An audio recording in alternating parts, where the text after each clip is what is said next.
Welcome back from the break viewers. आज हमने programme का आगाज़ किया करियर काउंसलिंग से, क्योंकि हमने इनवाइट कुछ ऐसे अमेजिंग लोग अपने प्रोग्राम में किए हैं जिन्होंने एक ऐसी फील्ड को अपना करियर बनाया जो मुश्किल भी बहुत है, कॉम्प्लिकेटेड भी बहुत है, फिज़िकली एग्जॉस्टिंग भी है, जहनी तौर पे भी आपको एग्जॉस्ट करती है और नफ्सियाती तौर पे भी आपको बड़े डिफरेंट तरीक़ों से इफ़ेक्ट करती है। सो आप सोच रहे हैं मैं डॉक्टर्स की बात कर रही हूँ, डॉक्टर्स के लगभग ही होते हैं ये लोग। आज हम बात करेंगे about aviation as a career. Aviation के ज़ुमरे में क्या आता है अभी जानेंगे, लेकिन सबसे पहले मिलते हैं आज के बहुत ही प्यारे प्यारे गेस्ट से। कैप्टन मोहम्मद ज़मान चीमा हमारे साथ हैं, चीफ पायलट। अस्सलाम वालेकुम कैप्टन साहब। वालेकुम अस्सलाम। Then we have with us the lovely Faryal Rahman, खुद तो पायलट हैं सो हैं लेकिन फ़्लाइट इंस्ट्रक्टर भी हैं। अस्सलाम वालेकुम फरियाल। वालेकुम अस्सलाम। And then we have with us, इनसे जब मुलाकात हुई तो मैंने कहा शायद स्टूडेंट हैं, लेकिन माशाल्लाह से हम तो एयरक्राफ्ट मेंटेनेंस इंजीनियर हैं।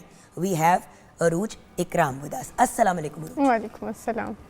सो सबसे पहले सर आपसे बात का आगाज़ करते हैं, क्योंकि आज ज़रा ख़वातीन का प्रेशर ज़्यादा हो गया है, एक मर्द 4 ख़वातीन सेट पे, तो मैंने कहा आपसे ही बात का आगाज़ करते हैं। सर एविएशन की जब हम बात करते हैं तो लोगों के जहन में आता है पायलट।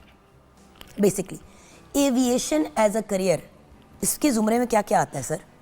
देखिए एविएशन जो है ये बड़ा एक वास्ट किस्म का सब्जेक्ट है और वास्ट किस्म की फील्ड है।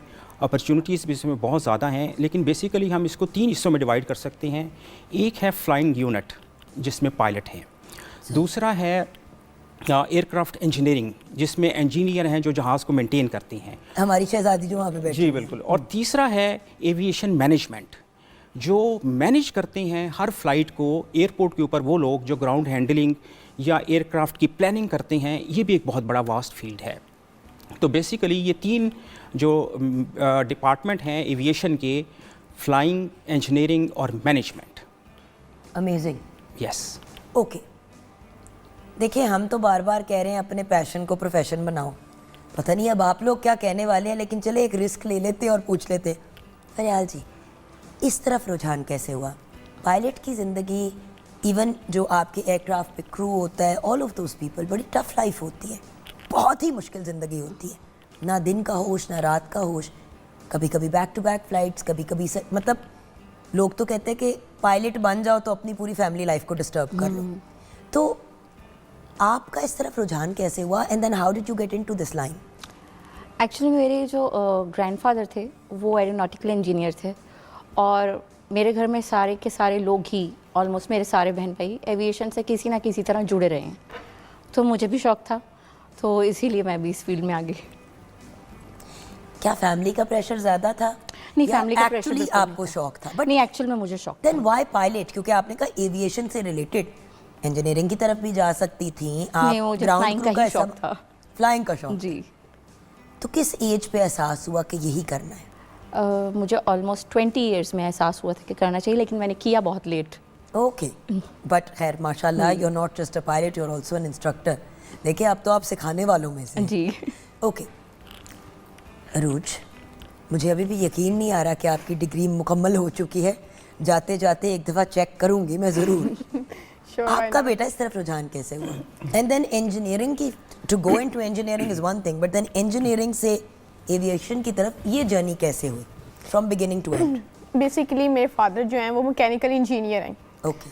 तो उनके साथ काम कर करके थोड़ा बहुत, मतलब वो ऑब्वियसली कुछ ना कुछ वो टास्क वगैरह करते होते थे, तो वहाँ से जो है ना काफ़ी शौक आया कि हैंड वर्किंग करनी है, मतलब कोई ऐसी फील्ड होनी है, कोई मतलब ऐसी फील्ड होनी चाहिए जिसमें आप खुद ही फिजिकल आपका वर्क उसमें इंक्लूड होना चाहिए।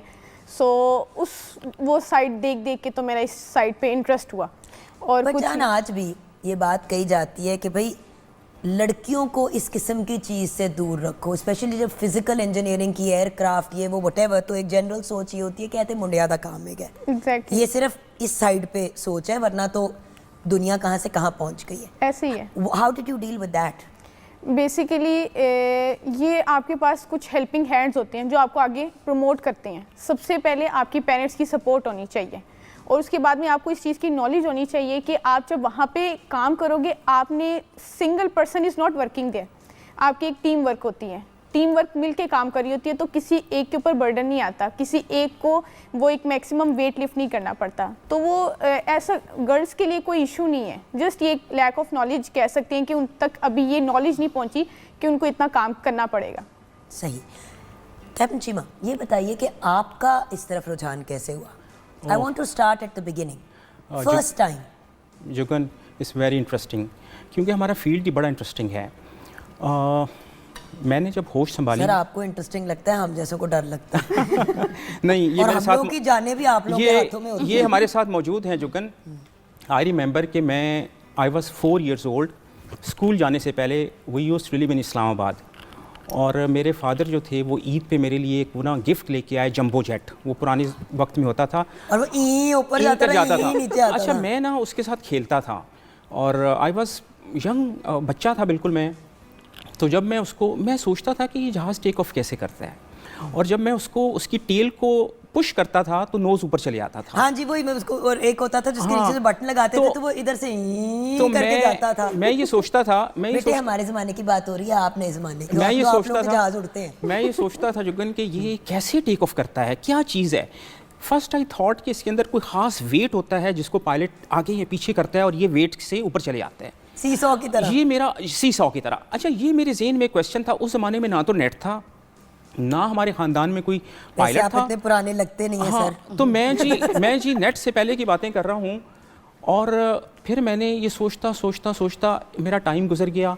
व्हेन आई वाज 18, मैंने FSC की जब इस्लामाबाद से, तो मैंने ज़िद शुरू कर दी अपने फादर को कि मैंने पायलट बनना है और अमेरिका से बनना है। ये क्वेश्चन था मेरे ज़हन में मैम कि मैंने ये जहाज़ टेक ऑफ कैसे और करता है। उस वक्त तो बहुत ज़्यादा लोगों को खौफ होता था, बहुत खौफ कि होता था। भाई ठीक है जहाज़ में बैठ जाएंगे एक से दूसरी जगह जाने के लिए, लेकिन अपनी औलाद वो जहाज़ चलाए, इतने लोगों की responsibility, it's a very big deal. वो तो बाद में लोगों ने रियलाइज़ किया ना कि aviation is actually one of the safest ways, air travel is the safest way to travel. But वो इतना ऊपर होता है ना, तो वो खौफ, तो वो लेकिन मुझे वैसे तो कभी खौफ नहीं आया जहाज़ से, घर कभी वालों नहीं की आया। बात कर रही हूँ। घर वालों को भी। अच्छा, फिर ये हुआ कि जब मैं अमेरिका गया तो फिर मैंने जब पहला दूसरा लेसन जो था मेरा फ्लाइंग का, एक तो वो मुझे समझे अमेरिका में कि आई एम स्पेनिश। जो पहली हमारी क्लास थी, उन्होंने इंट्रोडक्शन डे था, तो उन्होंने कहा जी वेयर यू फ्रॉम। मैंने कहा जी पाकिस्तान। 1988 की बात कर रहा हूँ, आई वाज 18 years ओल्ड। तो उन्होंने कहा जी he is from Panama.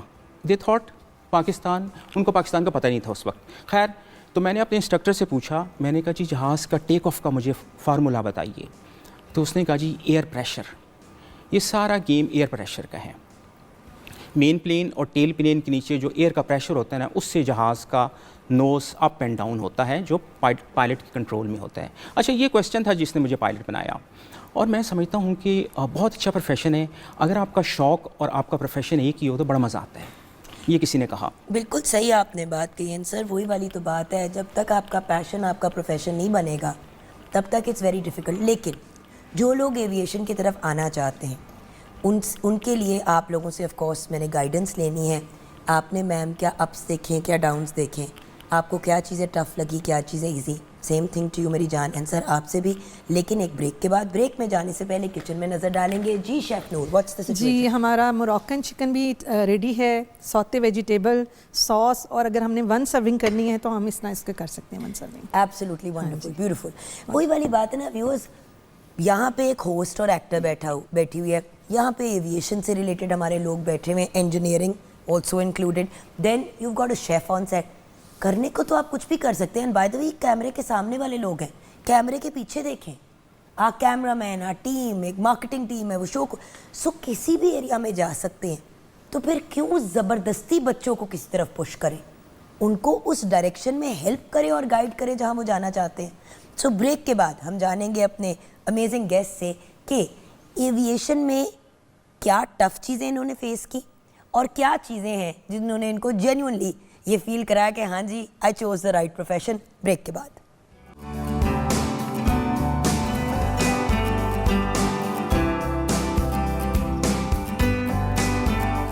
Welcome back from the break viewers. हमारे साथ कैप्टन मोहम्मद जमान चीमा साहब हैं, chief pilot. We have Fariyal Rahman sahiba who is a pilot and flight instructor. Then we have with us Aruj Ikram, जो aircraft maintenance engineer हैं, और हम बात करें aviation की.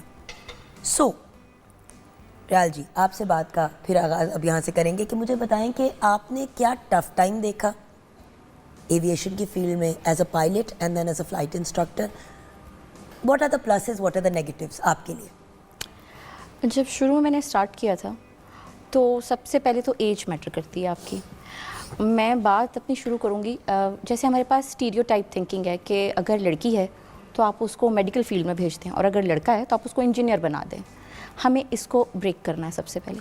अगर अब बच्चों को आप इस फील्ड में लाना चाहते हैं तो इंटरमीडिएट के बाद बिल्कुल उसी तरह ही तैयारी करें जैसे कि हम किसी दूसरी फील्ड के लिए बच्चों को तैयार करते हैं, क्योंकि इस फील्ड में स्ट्रगल है. ऐसा नहीं है कि आज आपने कमर्शियल पायलट लाइसेंस लिया और आपको जॉब मिल जाएगा. पता है लोग क्या सोचते हैं, ये देखो ये वर्दी, अभी ये आएंगे अपना बैग, हम तो यही देखते हैं ना जो वहाँ पे फ्लाइट कैच करने के लिए आए हुए होते हैं, वो आप लोग अपना बैग लेके जा रहे हैं, बड़ी आपने अपना वो कोट शोट ये वो पहना हुआ है, जहाज़ पे बैठे, रिलैक्स किया, उतरे जहाज़ से, बाहर निकले. देखने वाले को तो सिर्फ ये नज़र आता है. और इसीलिए मैं चाह रही हूँ कि आप प्लसेस एंड नेगेटिव्स बताएं, क्योंकि अगर कोई इस तरफ आना चाहता है तो ये सोच समझ के आए. बिल्कुल. कि आप लोगों की ज़िंदगियों के साथ खेल रहे हैं. बिल्कुल. वो अगर कोई हमारा बच्चा जो है कोई मिस्टेक अल्लाह ना करे तो बस इस्तग़फ़ार कर देती है, उससे बहुत मेजर ट्रेजेडी भी अकर कर सकती है. जी मैडम. तो आप सही एज में बच्चों को इस फील्ड में डालें ताकि अगर उनको स्ट्रगलिंग फेस. सही एज कौन सी है जान? After intermediate. इसकी एज ही 18 है. ठीक है, आपने इंटरमीडिएट में सब्जेक्ट्स लिए हो फिज़िक्स एंड मैथमेटिक्स या फिर आपने ए लेवल्स किया हो तो आप इस फील्ड को ज्वाइन कर सकते हैं आफ्टर मेडिकल. मेडिकल में फ़िज़िकल और मेंटल फिटनेस आपकी देखी जाती है और उसके बाद आप बच्चे को इस फील्ड में ले आएँ, क्योंकि ज़रूरी नहीं है कि आप जैसे ही कमर्शियल पायलट लाइसेंस लेंगे तो आपको जॉब मिल जाएगी. जबकि अभी हमारे पास बहुत सारी एयरलाइंस हैं जो फ्रेश कैंडिडेट्स उठा रही हैं, लेकिन बाज़ औक़ात आपको स्ट्रगल करनी पड़ जाती है. तो वो स्ट्रगल का पीरियड आपका तकरीबन होता है 7 से 8 साल का. दिस इज़ ऑलमोस्ट लाइक वकील. आप लॉयर बन तो जाते हैं, उसके बाद एटलीस्ट 1 डेकेड तक तो आप लिटरली 25-30 हज़ार रुपए कमा रहे होते हैं महीने के. और इस केस में तो I know for a fact, I know a few young girls who come into aviation, बड़ा टाइम लगा नौकरी मिलने में और फिर नौकरी में पैर जमने में. बिल्कुल. और एविएशन की फील्ड में ना कुछ ऐसा भी हुआ कि बड़ा स्मूथली चल रहा था. ठीक है, हम मेंटली तैयार हैं स्ट्रगल के लिए, लेकिन कुछ ऐसे फेजेस आ गए हमारी लाइफ में जिन्होंने हमारी स्ट्रगल को और बढ़ा दिया. कोविड आ गया. कोविड के बाद सब फ्लाइट्स ग्राउंड हो सारी की सारी फ्लाइट्स ग्राउंड हो गई. फिर आपके पास फेज़ आ जाता है कि नॉलेज नहीं है लोगों के पास.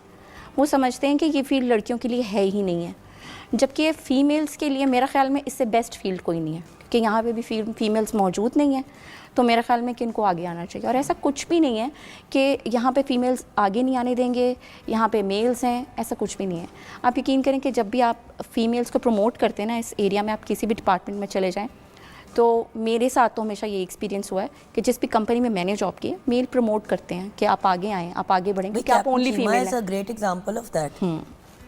बात अक्सर actually the major reason that I wanted girls here as well was because वही वाली चीज़ ना, एविएशन बॉयज़, दैट्स इट. बात ये है कि if you are a fit individual, physically fit and mentally fit, of course you can come into this field. Obviously कुछ issues होते हैं, I think there's a couple of eyesight and उस किस्म की जो reservations होती हैं, अब तो उनकी भी बड़ी बेहतरीन solutions मिल जाती हैं. ट्राई तो करें. आप क्या कहोगे बेटा? अप्स क्या देखे, डाउन्स क्या देखे? आपने ऑन ग्राउंड होना होता है. इसमें मोस्टली डाउन से ही होते हैं कि समटाइम्स आपने एक आपका माइंड सेट होता है कि ये टाइमिंग्स है, और समटाइम्स ये होता है कि आपको कभी भी कॉल आ जाती है कि अब फ्लाइट है. तो ऑब्वियसली एक एयरक्राफ्ट मेंटेनेंस इंजीनियर का ये काम होता है कि उसने जो है वो एयरक्राफ्ट की इंस्पेक्शन वगैरह करके इंश्योर करना होता है कि this flight is safe for the operation. तो वो कभी भी आपको कॉल आ सकती है. तो वो थोड़ा सा टाइम मैनेजमेंट का ये हर्डल होता है. बट इसका पॉजिटिव इम्पैक्ट यही है कि जब आप ऑब्वियसली एज अ फीमेल जब आप एक यूनिफॉर्म में जाते हो, इससे बड़ा प्राउड कुछ नहीं होता. ऑब्वियसली एक लुक आती है जो कि best for the girls.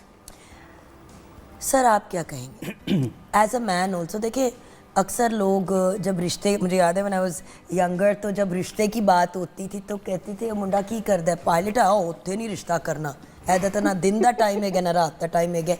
And वही प्रॉब्लम एक आज भी जो पेरेंट्स को होती है from that point of view, चाहे लड़का हो लड़की हो, कि भाई फिर इसकी जिस तरह डॉक्टर की फिर कोई लाइफ नहीं होगी.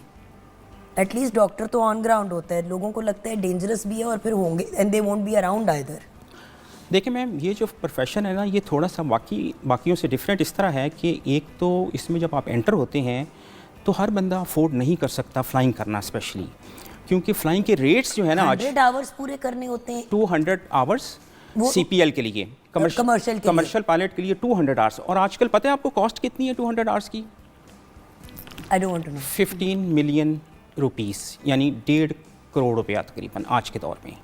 एक और- मिनट, यानी कि अगर आपने पायलट बनना है तो पहले आप 1.5 करोड़ रुपए जमा कर, और ये सिर्फ आपके फ्लाइंग आवर्स पूरा करने के लिए है। Total complete, total 200 hours plus आपके एग्जाम स्टडीज सब कुछ मिला के। अच्छा फिर ठीक है, अच्छा 1.5 करोड़। 1.5 करोड़। और उसके बाद 2 साल का टाइम है जिसमें आपने ये सारा कर। लेकिन इसमें जो एक चीज़ है ना बड़ी इंपॉर्टेंट, वो ये है कि आपका मेडिकल हर 6 महीने बाद होगा। सिविल एविएशन का मेडिकल बोर्ड, CMB जिसे कहते हैं, वो हर 6 मंथ के बाद हर पायलट का मेडिकल होता है। ये तो अच्छी बात है अच्छा, ना। इसमें खुदा ना खास्ता किसी स्टेज पे कोई बंदा भी मेडिकली अनफिट हो जाए, ठीक है, इट्स गॉन। ये एक बड़ा ड्रॉबैक है इस प्रोफेशन में, पूरी दुनिया में, ना सिर्फ यहाँ पे। अच्छा, दूसरा ये है कि अगर आप 1.5 करोड़ खर्च करके CPL भी ले लेते हैं, अपने कोई सारे गारंटी नहीं है नौकरी मिलेगी कोई कि गारंटी नहीं है नौकरी की। और बहुत सारे लोग अपना प्रोफेशन चेंज करते हैं, बहुत सारे लोग जो है किसी और फील्ड में चले जाते हैं, तो ये ड्रॉबैक्स ज़रूर हैं। अच्छा, दूसरा, जिनको जॉब मिल जाती है एयरलाइन में, मज़ा तो बहुत होता है, लेकिन फैमिली लाइफ नहीं है वहाँ पे। There is no family life in airlines, क्योंकि आप जाते हैं, वापसी का कोई पता नहीं। पायलट जिनकी सगी बेटी की शादी वो नहीं अटेंड कर पाए, सिचुएशन ऐसी क्रिएट हुई कि he had to go because the other pilot उनकी कुछ हार्ट अटैक या कुछ इस टाइप का इशू हो गया, उनको फिजिकली अनफिट करार दिया, he had to travel, it was his own daughter's wedding. ऐसा ही है, वो अपनी ऐसा बेटी ही की शादी छोड़ के गए। और दूसरा ये कि देखें, ये सारा काम, इसमें चैलेंजेस हैं, इसमें थोड़ा बहुत रिस्क है, इसमें मज़ा भी है। और देखें, क्योंकि आपने हर टेक ऑफ और हर लैंडिंग आपने खुद करनी है, यू आर रिस्पॉन्सिबल। कोई आपको नहीं कहेगा कि वेदर ख़राब है कि आपने लैंड करना है अगर आप चाहेंगे तो, और आपने टेक ऑफ करना है अगर आप चाहेंगे तो। ये सारी चैलेंजेस आपको रोज़ आएंगी, हर रोज़। तो ये एक प्रोफेशन तो है। जब तक आपको इस काम से इश्क नहीं है ना, इसमें ना पड़े, करेक्ट, सीधी बात है। Correct. और अगर बच्चों को भी 18 की एज पे डालना है तो देख लें कि एप्टीट्यूड है, बर्दाश्त है। अब आपका बच्चा 24 घंटे बीमार रहता है, कुछ बच्चे होते हैं नेचुरली, तो आपने फिर देखना है कि अगला फिजिकली भी हैंडल कर सकता है कि नहीं, क्योंकि वाहिद प्रोफेशन है जिसमें फिजिकल फिटनेस, मेंटल फिटनेस, एक तो मेंटल हेल्थ, उसके अलावा आपका इमोशनल स्टेट भी बड़ा मैटर करता है। एंड ये सारी चीज़ें 18 की एज पे गेज करना भी मुश्किल होती है। करेक्ट। सो फाइनली हमारे व्यूअर्स को मैम आप क्या पैगाम देंगे? मैं ये कहूँगी कि आप अपनी बेटियों को या फिर आपके घर में कोई भी फीमेल्स हैं, अगर एज अ प्रोफेशन कोई भी फील्ड ज्वाइन करना चाहती हैं तो उसमें एक एडिशन कर लें कि एविएशन भी एक अच्छी फील्ड है।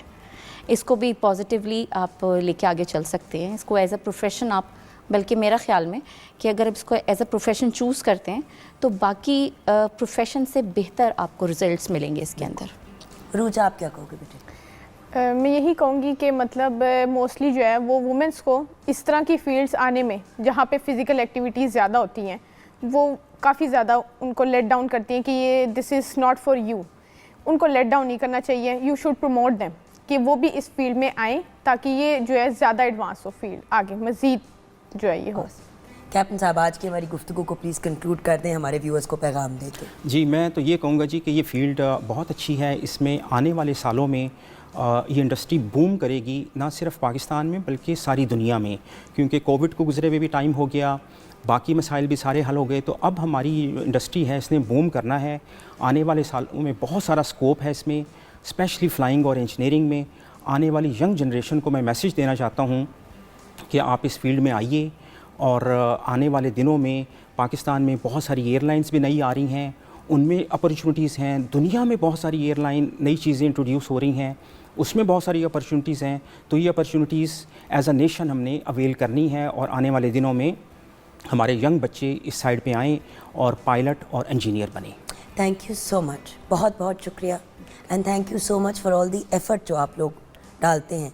आप लोगों का एक्चुअली एफ़र्ट जो होता है, रातों को जागना, having no personal life, health से ज़्यादा जो आपके फॉर एग्ज़ाम्पल जो आपके पैसेंजर्स हैं प्लेन पे, even for you might not be flying the plane routes, लेकिन फिर भी एग्जैक्टली आपने दिन रात एक करके you have to make sure that things are handle and then understanding के व्यूअर्स ये वो फील्ड है जिसमें आने के लिए इतनी बड़ी फाइनेंशियल इन्वेस्टमेंट आपको करनी पड़ती है। सो बात यह है कि एक तो हमें जो लोग इस प्रोफेशन से वाबस्ता है उनको भी बहुत रिस्पेक्ट और रिगार्ड देनी चाहिए। सिर्फ यूनिफॉर्म्स देख के इम्प्रेस नहीं होना, एक्चुअली अंडरस्टैंड करना कि वो कितनी सैक्रिफाइसेस करते हैं।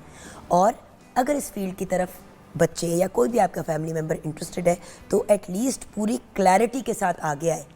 ये इतनी आसान फील्ड भी नहीं है, लेकिन है बड़ी मज़े की। अपना ख्याल रखिएगा, हमें दुआओं में याद रखिएगा। खुदा हाफिज़।